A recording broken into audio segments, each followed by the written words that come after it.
They called it the greatest discovery of the century, a doorway sealed for more than 3,000 years, hidden deep beneath the sands of the Valley of the Kings. When Howard Carter's team broke through the ancient stone, they stepped into a world untouched by time and unleashed something no one could explain. Within weeks, the powerful Lord Carnarvon was dead.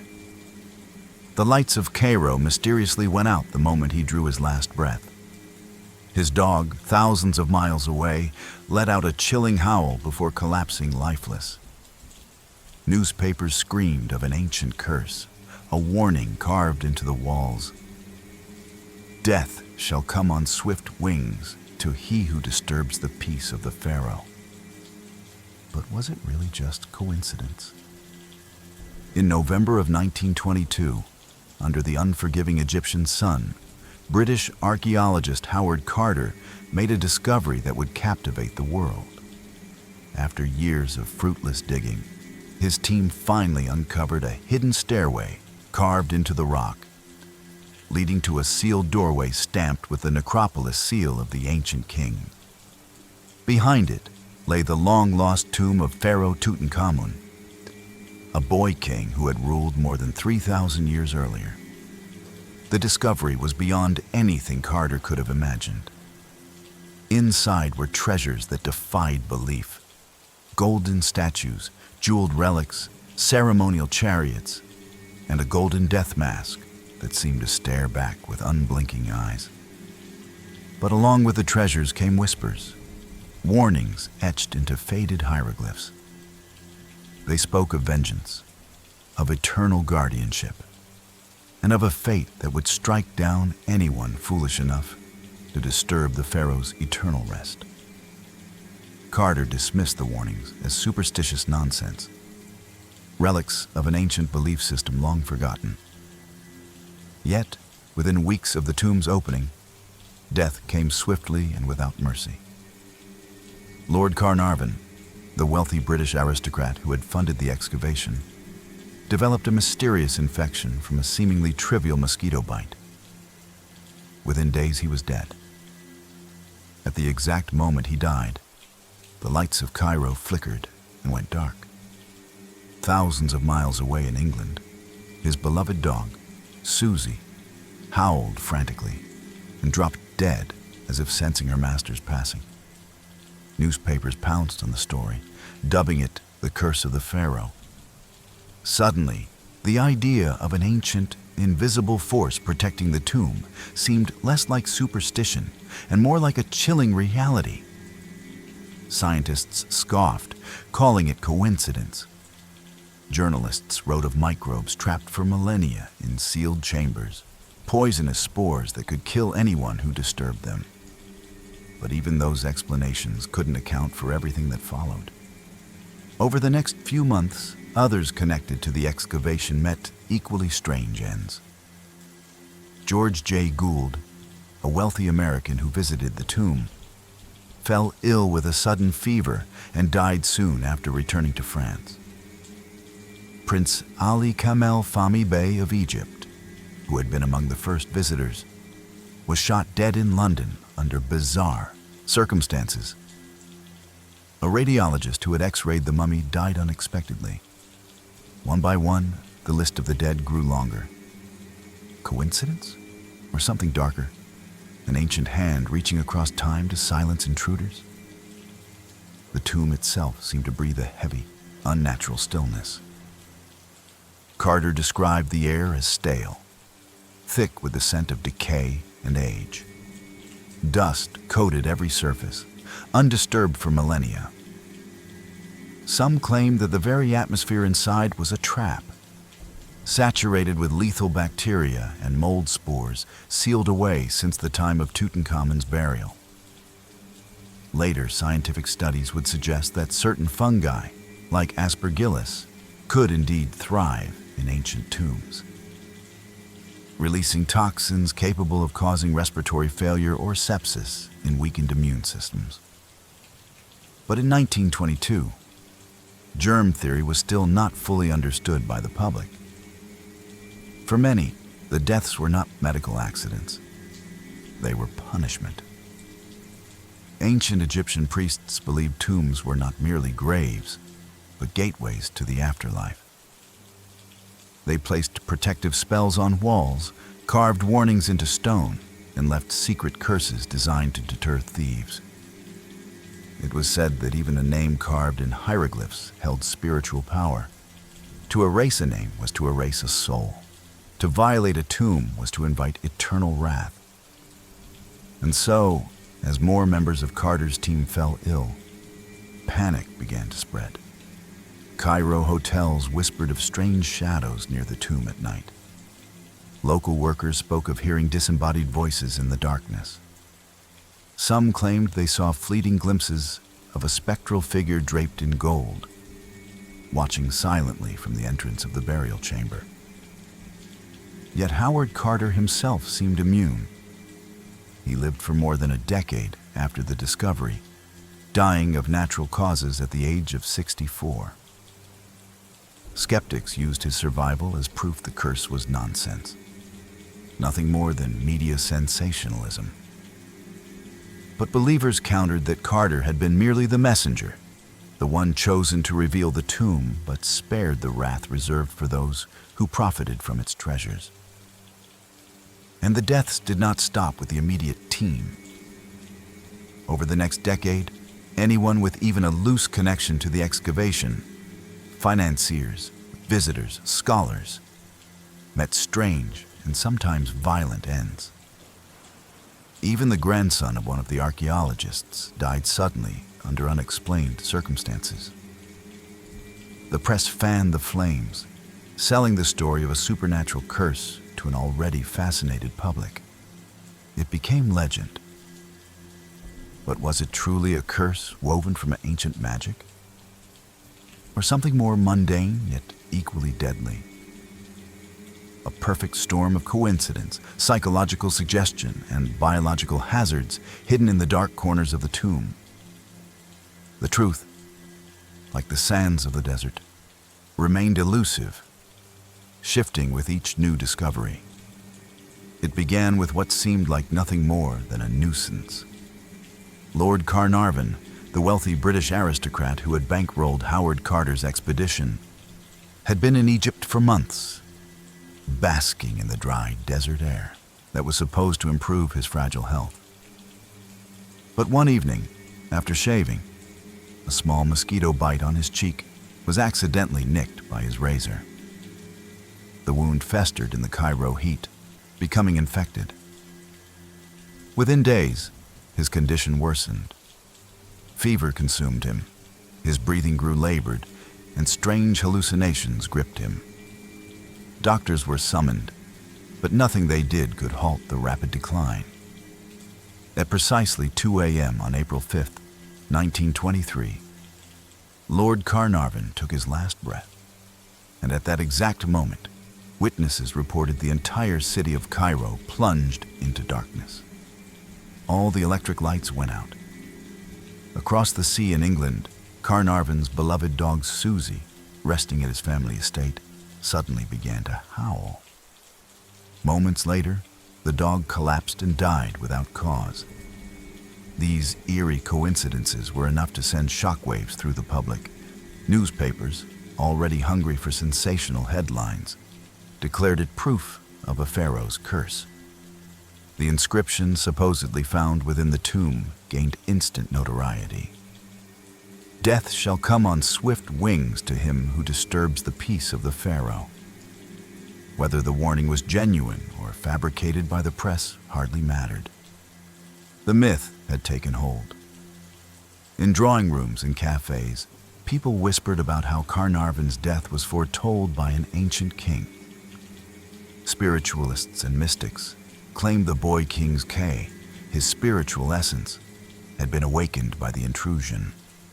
The British press called it divine retribution, while in Egypt, locals nodded knowingly, insisting that no one could disturb a pharaoh's eternal rest without paying the price. Scientists tried to counter the hysteria, pointing to sepsis as the true cause. But the coincidences, the blackout, the dog's death, the ominous warning, were too perfectly aligned to be ignored. Even those who scoffed at superstition felt a chill when they read the reports. Lord Carnarvon, the man who opened the door, was the first to die. In the days following Carnarvon's death, the atmosphere around the Valley of the Kings grew tense. Rumors spread among local workers that the tomb itself was cursed, that ancient spirits had been unleashed. Some Egyptian laborers refused to return, terrified by stories passed down through generations about the wrath of disturbed ancestors. Even the skeptical Carter could not completely ignore the whispers. The hospital in Cairo, where Carnarvon died, reported a series of strange electrical failures the night he passed. Witnesses swore they saw flickering shadows moving unnaturally in the room during his final hours. Newspapers embellished every detail, feeding the legend. Headlines screamed of ancient magic, vengeful gods, and a mummy's revenge. But behind the hysteria, there were unsettling facts. Carnarvon had been warned about his delicate health. He suffered from chronic lung problems, a weakened immune system from years of illness. In theory, any infection could have killed him. But why at that exact moment? Why did his death coincide with a blackout across an entire city? Why did his dog die the very same hour, thousands of miles away? These questions lingered in the public mind, blurring the line between coincidence and something more sinister. More chilling still was the strange wound on Carnarvon's face. When the body of Tutankhamun was later examined, archaeologists discovered a mark on the boy king's cheek in almost the exact same spot.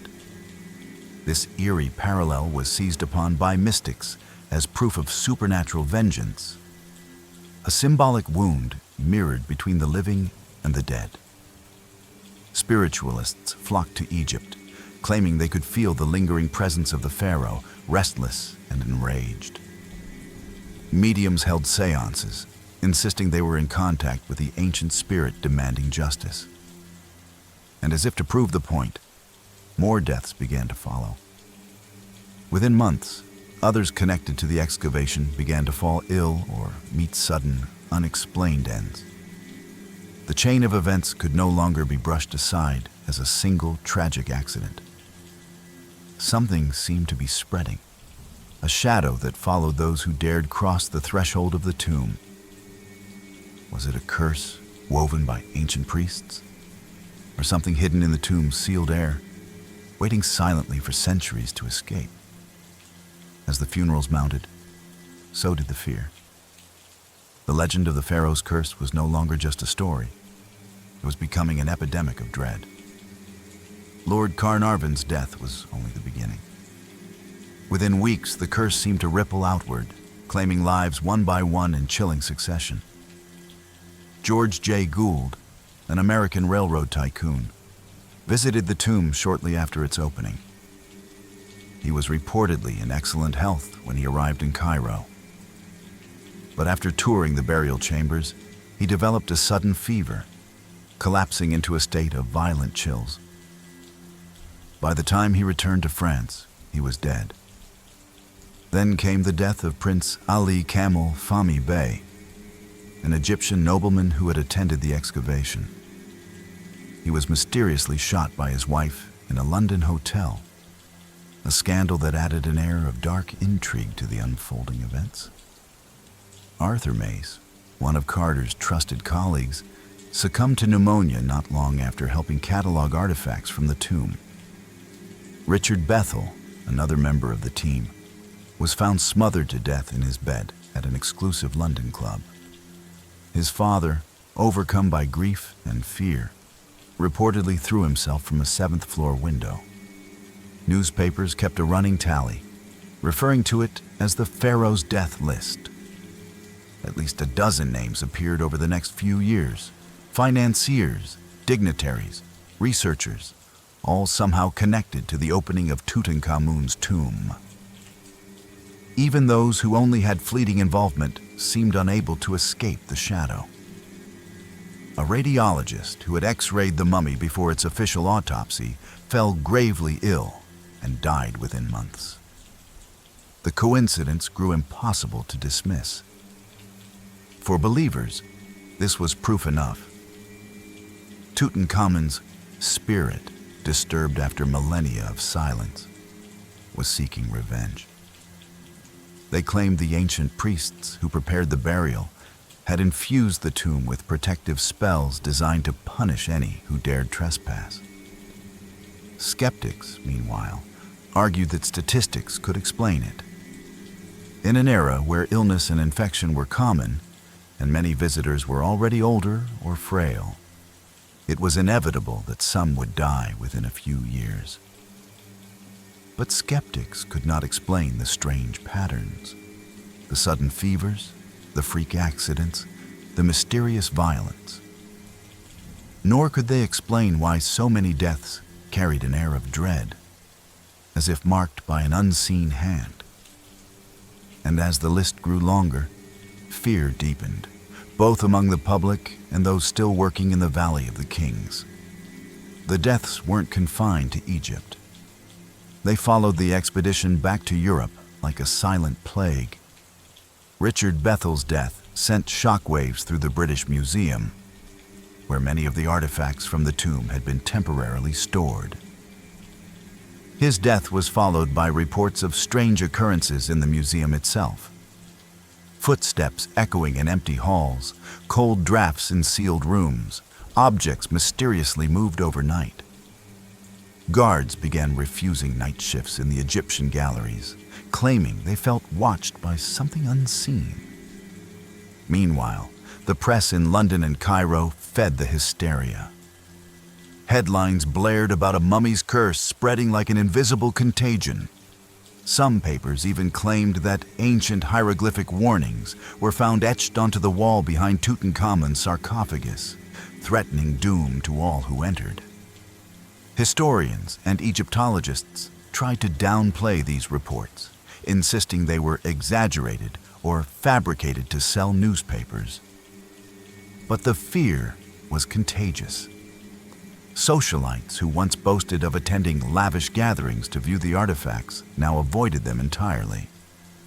Rumors claimed that anyone who so much as touched an object from the tomb risked their life. Some wealthy collectors who had secretly purchased stolen relics hurried to return them, fearing supernatural retribution. Yet through all of this, Howard Carter remained untouched. He continued his work methodically, cataloging treasures and writing reports, seemingly immune to the chain of misfortune. To some, this suggested that the curse was selective, sparing the man who had merely revealed the tomb while targeting those who sought to profit from it. Others whispered darker theories, that Carter himself had been chosen as a vessel for the Pharaoh's will, unknowingly carrying the curse to others. And still, the deaths continued. By the late 1930s, the tally of those linked to the excavation and now buried themselves had climbed past 24. Each death different, yet each surrounded by eerie coincidences.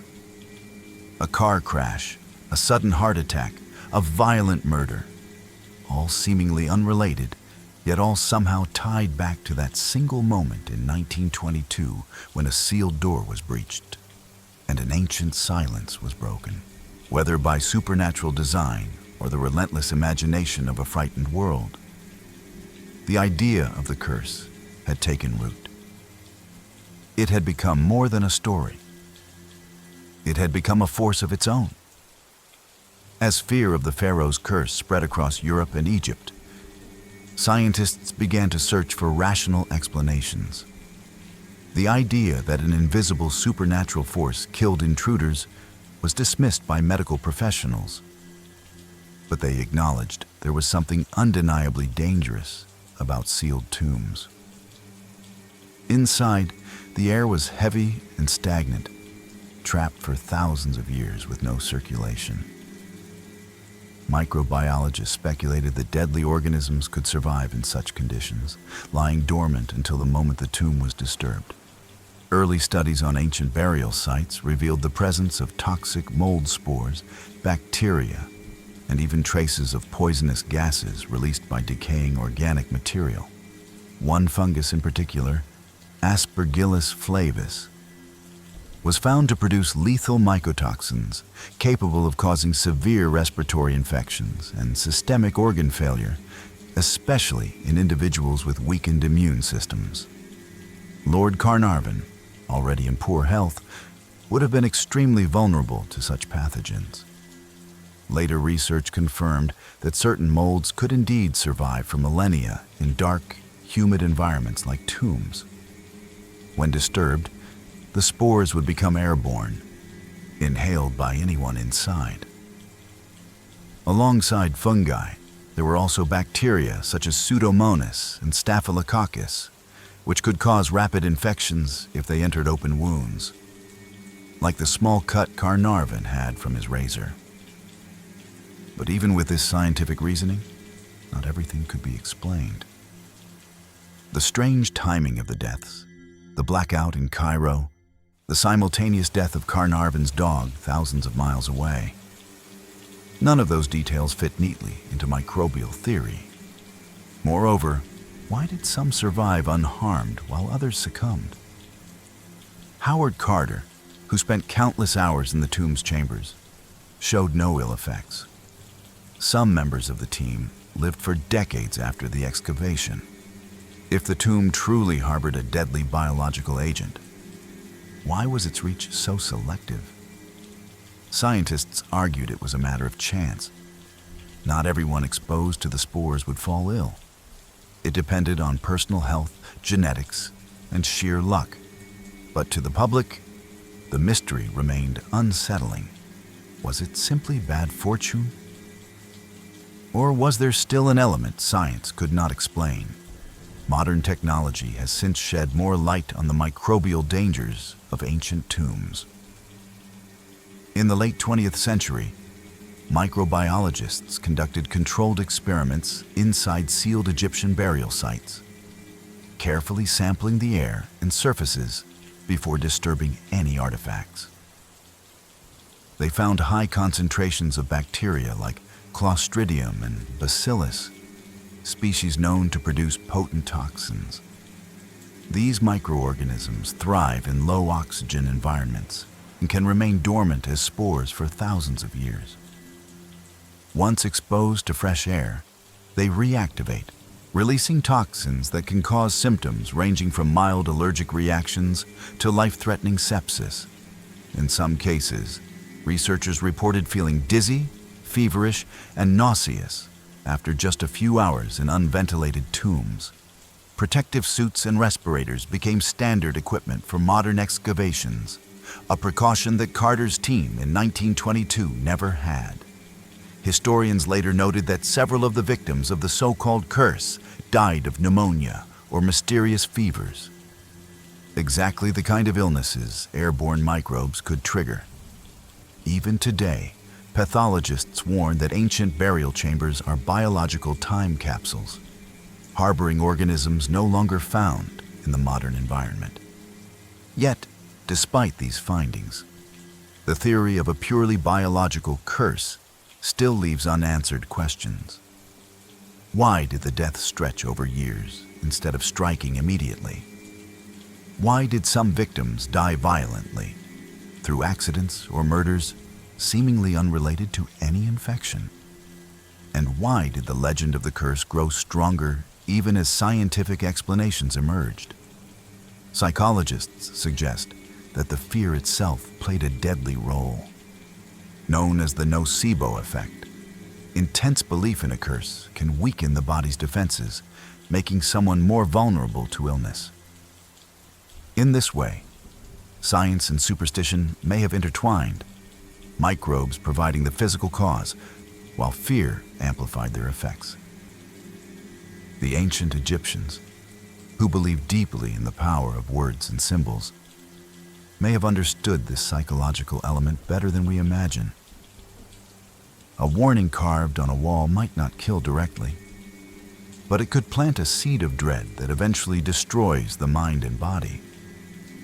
In the case of Tutankhamun's tomb, science explains part of the mystery, but not all. The darkness of the burial chamber holds more than just microbes.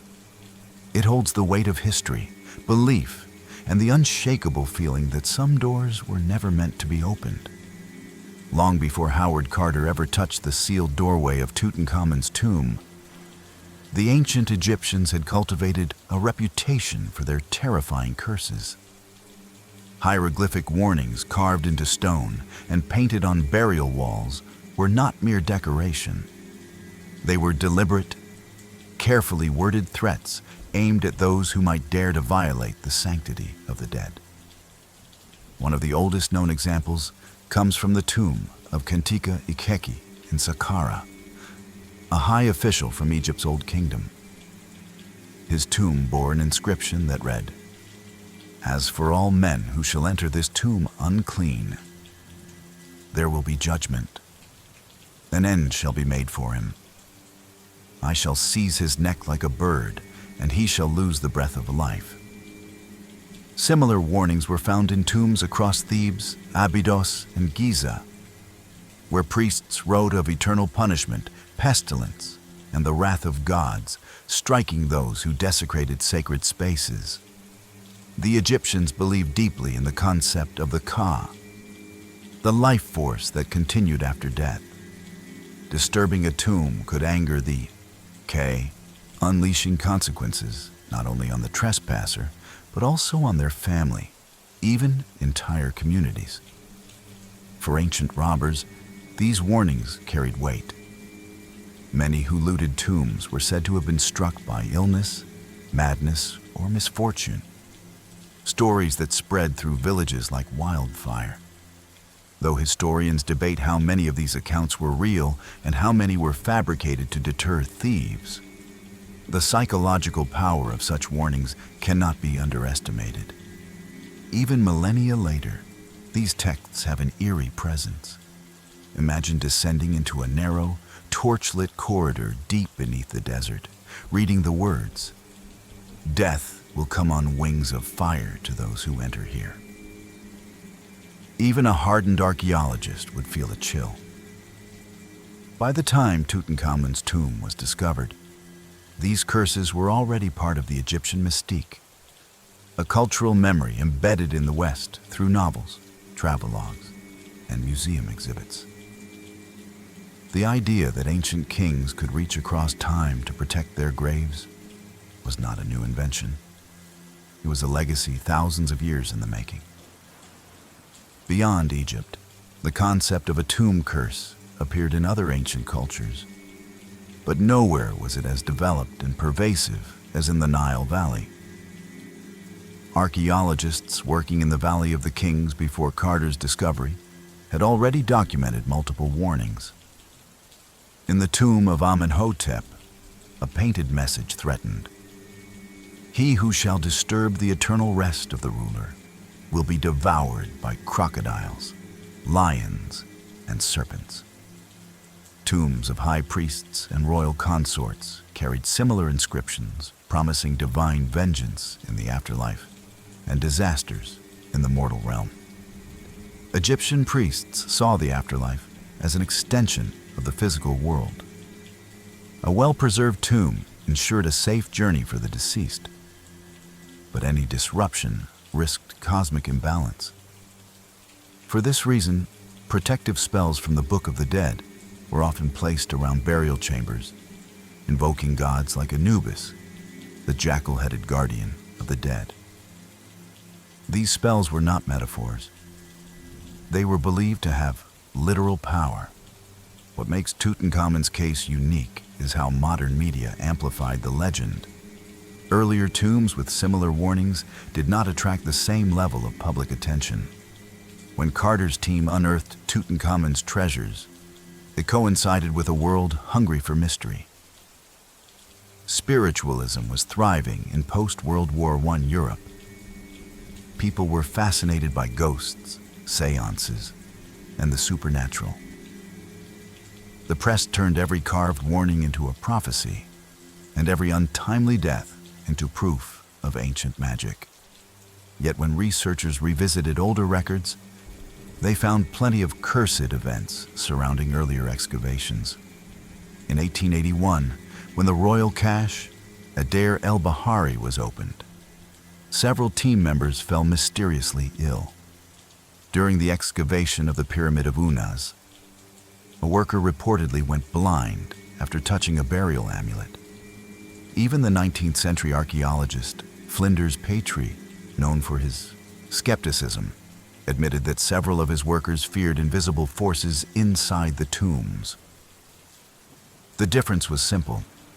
No single case before Tutankhamun combined so much wealth, so many deaths, and such perfect timing for a captivated global audience. But it reminds us that the idea of a pharaoh's curse was not born in 1922. It was a thread running through Egyptian history for thousands of years, a cultural weapon designed to protect the dead. Whether these curses were psychological, biological, or truly supernatural, they carried a weight that transcended time.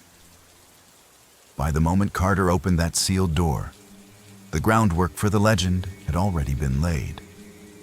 All it needed was a spark. While the idea of microbes and ancient toxins offered a tangible explanation, another, more subtle force might have been at work inside Tutankhamun's tomb: fear itself. Psychologists have long studied the nocebo effect, a phenomenon where negative expectations can trigger real physical symptoms. If someone believes they are cursed, their body can respond with stress, suppressed immunity, and even organ failure. In the early 20th century, when spiritualism and mysticism were booming in Europe, the idea of supernatural retribution was not easily dismissed. Many who visited the tomb already carried a subconscious dread fueled by newspaper headlines and whispered warnings. Each creak of the tomb's stone walls, each shadow that danced in the flickering light of lanterns, seemed to confirm the ancient texts. This oppressive atmosphere planted seeds of unease that grew over time. Doctors in Cairo reported that several visitors complained of nausea, dizziness, or panic attacks shortly after entering the chambers. Some even fainted. These reactions were often attributed to the stifling, oxygen-poor air of the tomb, but could just as easily have been psychosomatic. For those who already believed the curse was real, every small ailment became a harbinger of doom. Even in the years following the discovery, survivors who had worked on the excavation reported nightmares, insomnia, and anxiety, as if they could never truly escape the shadow of the pharaoh. When deaths began to mount, those still alive lived in a constant state of heightened stress, which only increased their susceptibility to illness. In this way, the curse might not have been a single supernatural blow, but a creeping psychological poison. Modern studies show that fear and stress can have devastating effects on the human body, causing hormonal imbalances, weakening the immune system, and even triggering heart attacks. In an age with limited medical understanding, it was easy to mistake the physical toll of fear for a mysterious external force. The ancient Egyptians may have instinctively understood this. By engraving chilling warnings in their tombs, they weaponized fear itself, knowing that the mind could be as deadly as any spell. The nocebo effect becomes even more compelling when viewed through the lens of cultural belief. For Egyptians of antiquity, the afterlife was as real as the present world. Disturbing a tomb was not just a physical act of theft, it was a spiritual crime.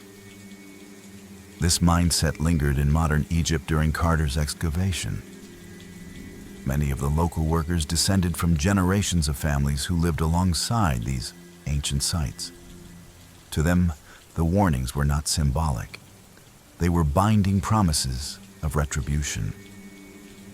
Anthropologists studying communities near the Valley of the Kings noted that even mentioning the name of a pharaoh's tomb could instill unease. When Carnarvon died, it validated these deep-rooted beliefs. Fear spread like wildfire, and those who continued working at the site did so with growing anxiety. In Europe, the fascination with Egypt fed into an existing wave of occult obsession. Seances, mystics, and self-proclaimed mediums claimed to hear the voice of Tutankhamun condemning his violators. Public fear turned into a social contagion. Even people with only a tangential connection to the tomb felt the weight of dread pressing on them. Psychologists later analyzed this phenomenon as a mass suggestion event, where belief amplifies coincidence into perceived inevitability. The deaths of expedition members were tragic, but statistically plausible. Yet, because the narrative of the curse was already so powerful, each new death felt like confirmation. The human brain is wired to seek patterns, and in the shadow of the pharaoh's tomb, every coincidence became a deliberate act.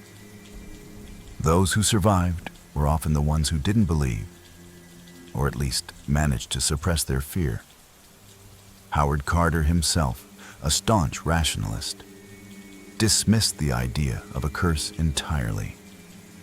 His lack of belief may have shielded him from the psychological toll that consumed others. In contrast, those who were more spiritually inclined or emotionally fragile were more likely to succumb, either through illness exacerbated by stress or through sheer despair. It is a sobering thought that perhaps the true power of the curse lay not in ancient magic, but in the minds of those who trespassed. The pharaoh didn't need to raise a hand. Belief itself did the work. Decades after the frenzy surrounding Tutankhamun's discovery, scientists returned to the Valley of the Kings armed with technology Carter's team could never have imagined. With portable air samplers, microbiological testing kits, and DNA sequencing, researchers sought to answer the lingering question: were these ancient tombs truly toxic? In controlled excavations, scientists collected air samples from sealed burial chambers before any significant disturbance. The results were sobering. Concentrations of bacterial spores and fungal colonies were hundreds of times higher than in open-air environments. Some of these species were completely unknown to modern microbiology, thriving in the dark, humid conditions of a tomb sealed for thousands of years. Aspergillus niger and Aspergillus flavus, molds known to produce carcinogenic and immunosuppressive toxins, were common. Pathogens like Stachybotrys chartarum, sometimes called black mold, were also detected. These fungi could trigger severe respiratory distress, hemorrhaging of lung tissue, and even systemic organ failure in vulnerable individuals. More unsettling were traces of Clostridium species, anaerobic bacteria capable of producing lethal neurotoxins. Modern tomb explorers now wear full protective suits, masks, and gloves to prevent inhalation or contact with surfaces. In the 1920s, Carter's team walked into these microbial death traps unprotected, breathing deeply in excitement as they brushed away the ancient dust. It was entirely plausible that Carnarvon, already in weakened health, succumbed to a fast-moving infection triggered by these invisible threats.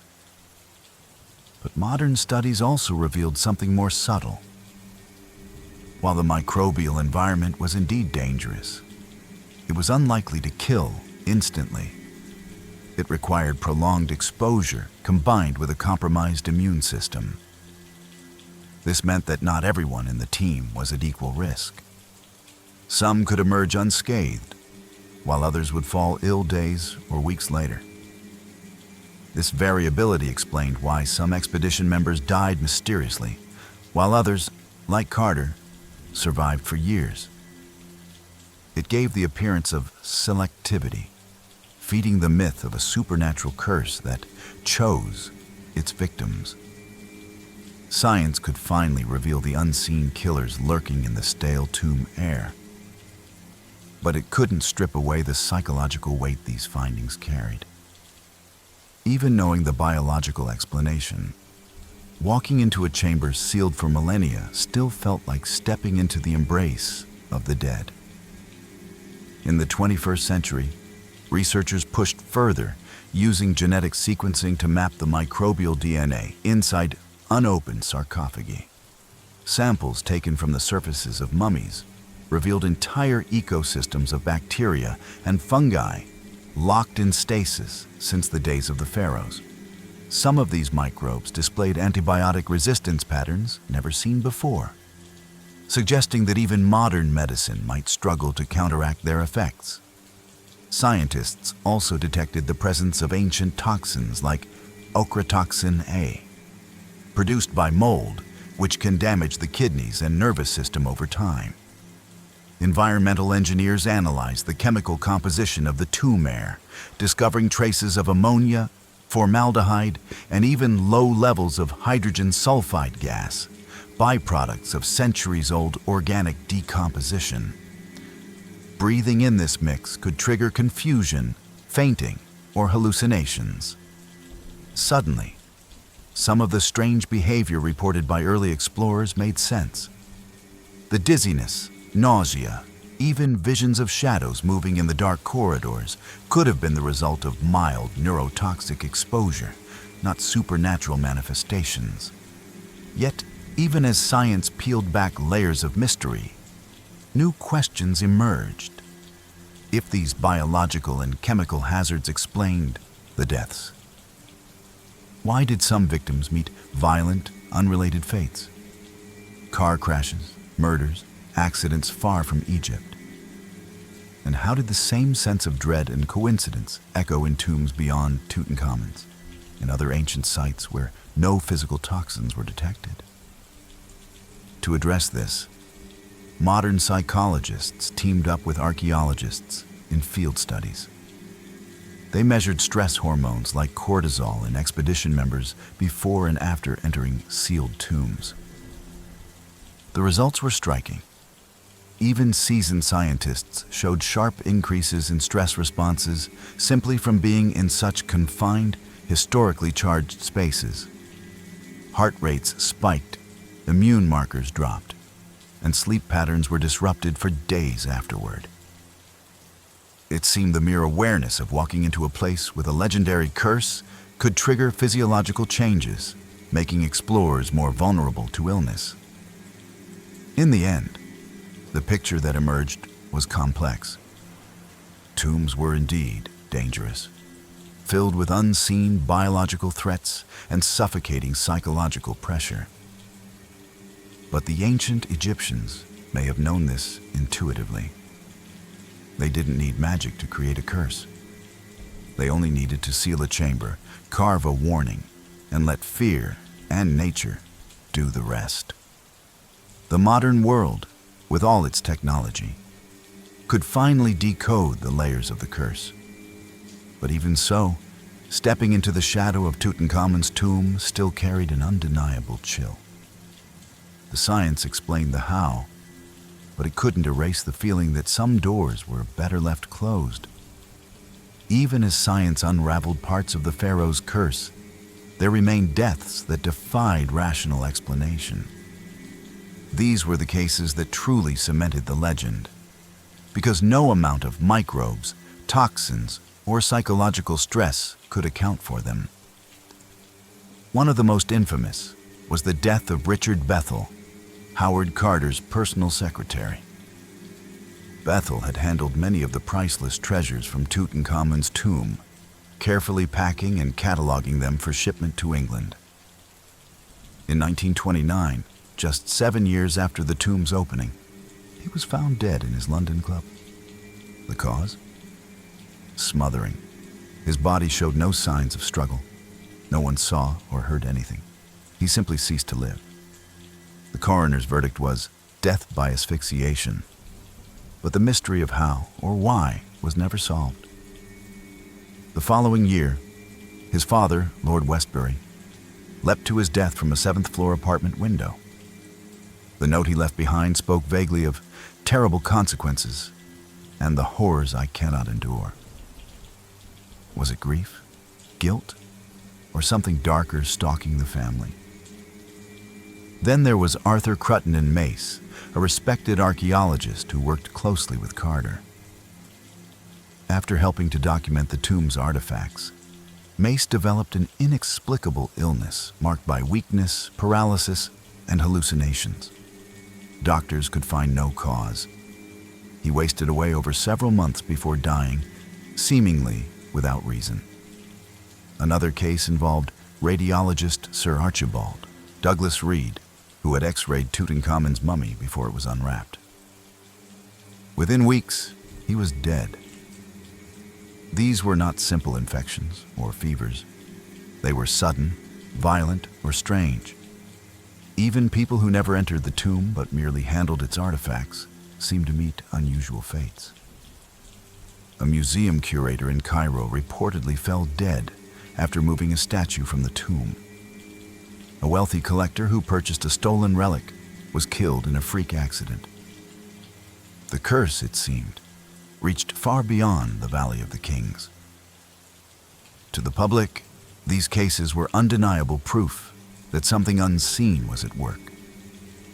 They weren't clustered illnesses explainable by microbes. They were deaths separated by time, geography, and cause. Yet all trace back to one single event: the breach of Tutankhamun's eternal rest. Even stranger were the accidents that seemed to strike people with no direct connection to the excavation, only a loose tie to the chain of events. A man who attended a London exhibition of the artifacts was killed in a car crash hours after leaving the museum. A journalist who wrote sensational stories about the curse was found drowned under mysterious circumstances. These deaths fed the belief that the curse was not confined to those who physically touched the tomb, but anyone who profited from its discovery through wealth, fame, or even gossip. Howard Carter himself remained untouched, but those around him seemed to bear the weight instead. Some speculated that the curse spared Carter only because he acted as the pharaoh's unwilling agent, revealing the tomb's treasures to the world, but never keeping them for himself. Others believed he was simply extraordinarily lucky, or perhaps immune because he never believed. What made these deaths so unsettling was their sheer unpredictability. They came without warning, in unrelated ways, across continents. Skeptics insisted it was merely the human tendency to connect unrelated events into a narrative. Out of dozens of people involved with the tomb, a handful dying over a span of years was statistically normal. But believers countered that the details were too perfect. The smothering of Bethel, the leap of his father, the paralyzing illness of Mace, the timing, the manner, the ripple effect, they felt orchestrated. Even modern historians admit some patterns are hard to ignore. In letters written by surviving team members, a recurring theme emerges: a sense of being watched, of never fully escaping the tomb's shadow. Some spoke of strange dreams, filled with golden masks and silent eyes. Others claimed they heard whispers in the dark long after leaving Egypt. These testimonies, while impossible to verify, added another layer of unease. It wasn't just the deaths. It was the feeling that something unseen lingered. Today, visitors to Tutankhamun's treasures and museums report a similar sense of presence, a quiet heaviness, as if the young king is still guarding his belongings. Maybe it's just the weight of history, or maybe, as some still whisper, the Pharaoh's reach is eternal. When Lord Carnarvon died, and the first whispers of a curse reached the newspapers, the modern world was ready to believe. The 1920s were a time of fascination with the mystical and unknown. Spiritualism was thriving after World War I, as grieving families sought seances to contact lost loved ones. At the same time, Egyptomania was sweeping across Europe and America. The discovery of Tutankhamun's tomb was front-page news for months, its golden treasures capturing the imagination of a public eager for wonder. So when reporters heard that Carnarvon had died mysteriously, and his dog thousands of miles away had perished the same moment, they didn't hold back. Headlines screamed of the curse of the Pharaoh and death on swift wings. Journalists embellished details, sometimes inventing them outright. They claimed hieroglyphic warnings were carved above the tomb door, even though no such inscription existed. They wrote of scorpions appearing in Cairo hotels, snakes slithering through excavation tents, and strange lights glowing in the Valley of the Kings at night. The public devoured every word. The more deaths occurred, the more the story grew, feeding on itself like a living thing. Movie studios quickly jumped on the craze, producing films about resurrected mummies and ancient curses. Novels romanticized the doomed explorers who dared disturb the eternal rest of kings. Museums capitalized on the fear by marketing Egyptian artifacts as mysterious and exotic, while spiritualists held public seances claiming to channel the voice of Tutankhamun himself. The myth of the curse spread far beyond the actual events. It became a cultural phenomenon, a symbol of the dangers of human arrogance in the face of ancient power. Even rational minds were swayed.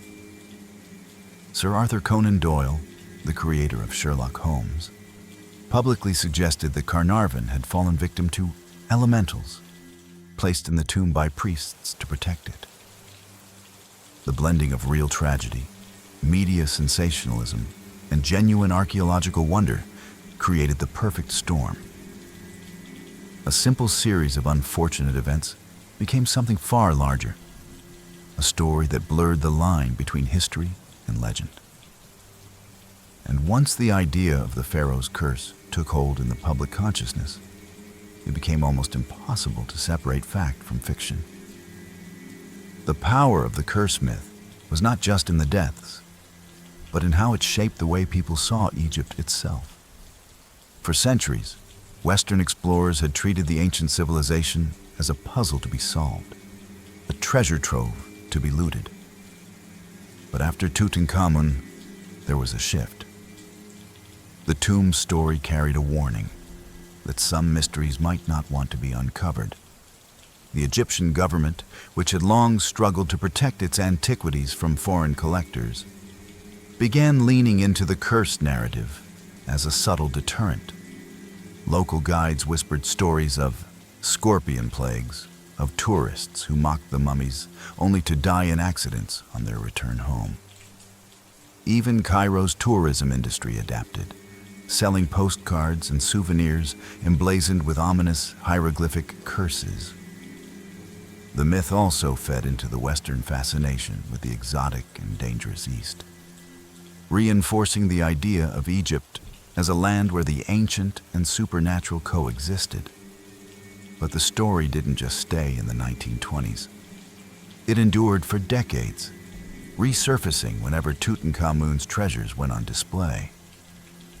In 1972, when the famous Golden Mask toured the world, some museum workers reported fainting spells and strange malfunctions in climate-controlled cases. Newspapers revived the old headlines. Was the curse still active? Psychologists studying the phenomenon noted that belief itself amplified every coincidence. If a museum guard tripped and broke an ankle, it became evidence of the curse. If a shipment of artifacts was delayed by weather, it was said the pharaoh was interfering. The myth took on a life of its own, growing beyond the original events into a permanent part of Tutankhamun's story. It became a modern morality tale about the cost of disturbing the dead. Even now, documentaries, books, and films revisit the legend, sometimes trying to debunk it, sometimes keeping the mystery alive. For many, the truth doesn't matter. The allure of the curse lies in its ambiguity. It represents something humanity can't fully control or explain. In an age of science and technology, it's a reminder that the past still holds power.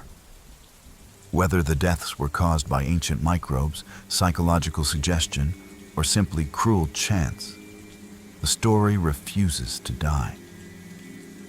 Like the boy king it guards, the curse of Tutankhamun remains eternal in the collective imagination.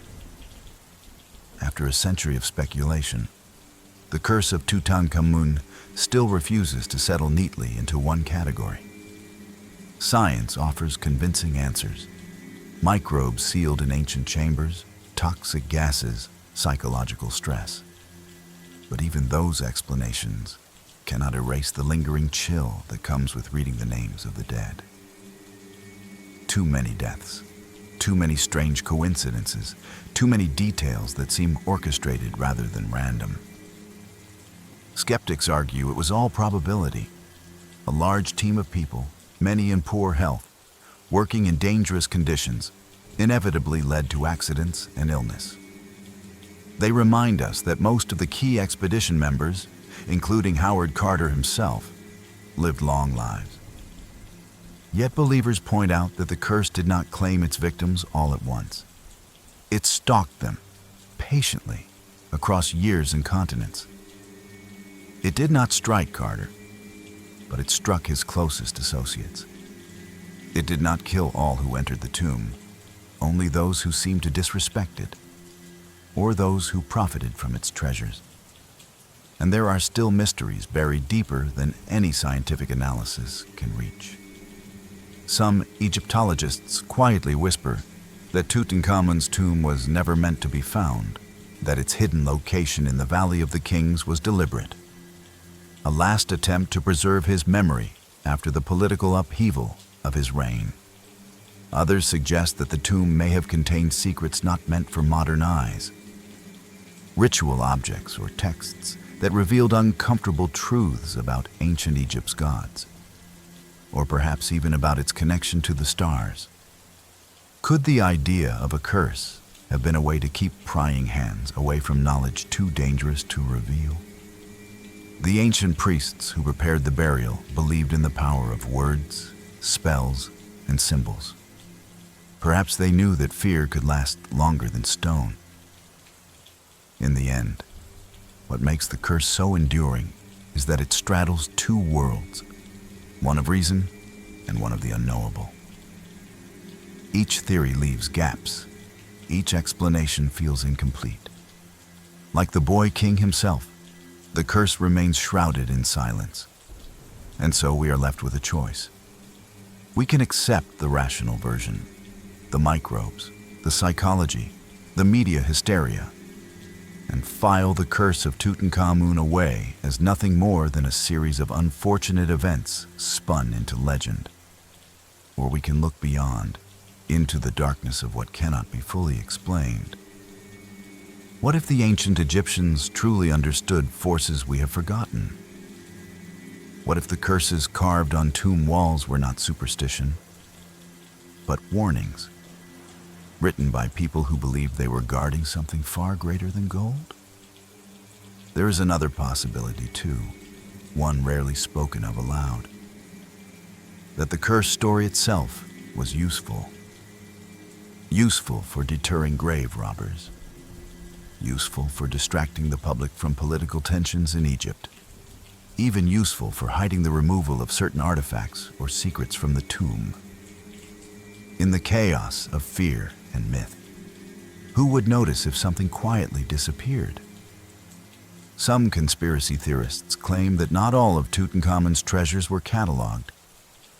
A handful of mysterious items, possibly scrolls or ritual objects, vanished into private collections or government vaults. If true, the curse may have served as a smokescreen for a deeper mystery. But in the end, perhaps the truth doesn't matter. The curse has become more than an ancient warning or a string of deaths. It is a story, one that speaks to something primal in us. It is the fear that the past is not as silent as we think. It is the idea that human arrogance, the belief we can own and dissect history, will always have a price. Whether the curse is real or imagined, it has done what it was meant to do. It has kept Tutankhamun's name alive for more than 3,000 years. It has turned a forgotten boy king into a timeless guardian of mystery. And as long as his golden mask stares back at us with those calm, eternal eyes, the curse will never truly die. Perhaps that is the greatest magic of all, that even in death, the Pharaoh still has the final word.